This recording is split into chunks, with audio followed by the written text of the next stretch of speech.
తెలుగుదేశం పార్టీని ఓ విశ్వవిఖ్యాత నట సార్వభౌముడు స్థాపించాడని, జనసేన పార్టీని ఓ పవర్ స్టార్ స్థాపించాడని, వైఎస్ఆర్ కాంగ్రెస్ పార్టీని మాత్రం ఓ మహానేత తనయుడు జననేత స్థాపించాడని, అయితే అటు తెలుగుదేశం పార్టీలో ఇటు జనసేన పార్టీలో లేని కళాకారులంతా జననేత ప్లస్ ఫ్యాన్ పార్టీ అధ్యక్షుడు వైఎస్ జగన్ రెడ్డి స్థాపించిన పార్టీలో గుట్టలు గుట్టలుగా ఉన్నారన్న ఓ చర్చ అయితే సత్తెనపల్లి నియోజకవర్గంలో వైరల్ అవుతోంది. తాజాగా సంక్రాంతి పండుగ వేళ భోగి పండుగ పురస్కరించుకొని జలవనరుల శాఖ మంత్రి అంబటి రాంబాబు వేసిన సంబరాల రాంబాబు గెటప్ ప్లస్ ఆయన వేసిన స్టెప్స్ కెవ్వు కేక పుట్టించాయని సత్తెనపల్లి నియోజకవర్గంలో ఓ ప్రచారం అయితే సూపర్ డూపర్ గా నడుస్తోంది.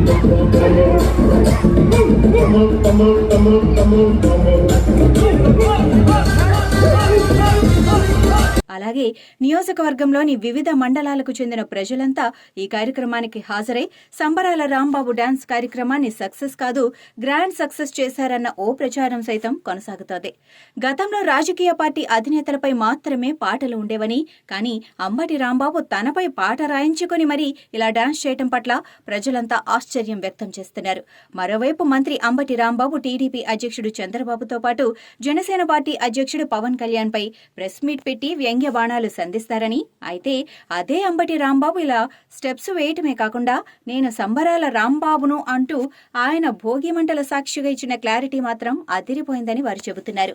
బాధ్యత కలిగిన ఓ ప్రజాప్రతినిధిగా, మంత్రిగా ఆంధ్రుల జీవనాడి పోలవరం ఎప్పటికి పూర్తవుతుందంటే పవన్ కళ్యాణ్ మళ్లీ పెళ్లి చేసుకునే సమయానికి పూర్తవుతుందంటూ వ్యంగ్యంగా చెప్పారని, అయినా అంబటి రాంబాబుకు జలవనరుల శాఖను కేటాయించే కంటే మరో శాఖ ఏదైనా కేటాయిస్తే బాగుండేదని వారు అభిప్రాయం వ్యక్తం చేస్తున్నారు.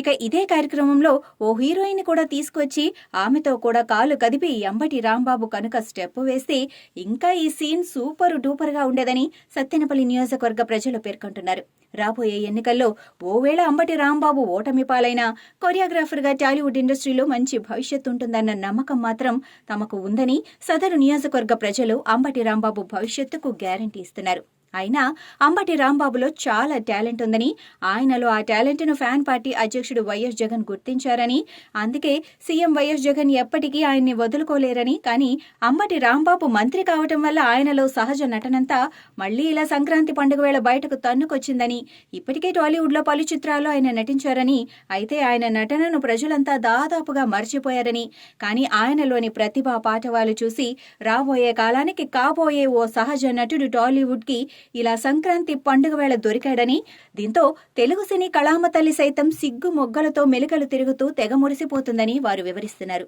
జగన్ పార్టీలో కళాకారులకు కొదవే లేదని, అంబటి రాంబాబుతో పాటు కొడాలి నాని, పేర్ని నాని, జోగి రమేష్, ఆర్కే రోజా, వెల్లంపల్లి శ్రీనివాసరావు, ఆదిమూలపు సురేష్, బొత్స సత్యనారాయణ, బుగ్గన రాజేంద్రనాథ్ రెడ్డి, అవంతి శ్రీనివాసరావు, గుడివాడ అమర్నాథ్ ఎక్సెట్రా డైమండ్ పీస్లున్నారని, కానీ అలాంటి మేలుజాతి రత్నాల్లో కూడా అంబటి రాంబాబు అగ్రస్థానంలో నిలుస్తారంటే ఈ రేపల్లె మాజీ ఎమ్మెల్యే గారి ప్రతిభా పాఠవాలు మామూలుగా లేవన్న ఓ చర్చైతే సదరు నియోజకవర్గాన్ని సైతం చుట్టిపారేస్తోంది. గత సంక్రాంతి పండుగ వేళ ఇదే అంబటి రాంబాబు ఇదే సత్తెనపల్లిలో గ్రూప్ డాన్స్ చేసి చెలరేగిపోయారని, దీంతో ఫ్యాన్ పార్టీ నాయకుడిగా, ఎమ్మెల్యేగా, మంత్రిగా ఆయనకు రాని పబ్లిసిటీ ఒకే ఒక్క గ్రూప్ డాన్స్ తో ఆయన గారి పబ్లిసిటీ పీక్స్ కు చేరిందని, మరోవైపు అంబటి రాంబాబు డాన్స్ పై ప్రతిపక్ష పార్టీల ఆరోపణలు గుప్పిస్తే తాను చేసింది ఆనంద తాండవం అంటూ పక్కా క్లారిటీతో వివరించారని ప్రజలు ఈ సందర్భంగా గుర్తు చేస్తున్నారు. ఏదేమైనా అంబటి రాంబాబులో టాలెంట్ ఉందని, అది కూడా కెవ్వు కేకంతగా ఉందని, అందుకే ఆయన బాబు ఓ రాంబాబు అంటూ ఆయనపై సత్తెనపల్లి నియోజకవర్గ ప్రజలు ప్రశంసల వర్షం కురిపిస్తున్నారు.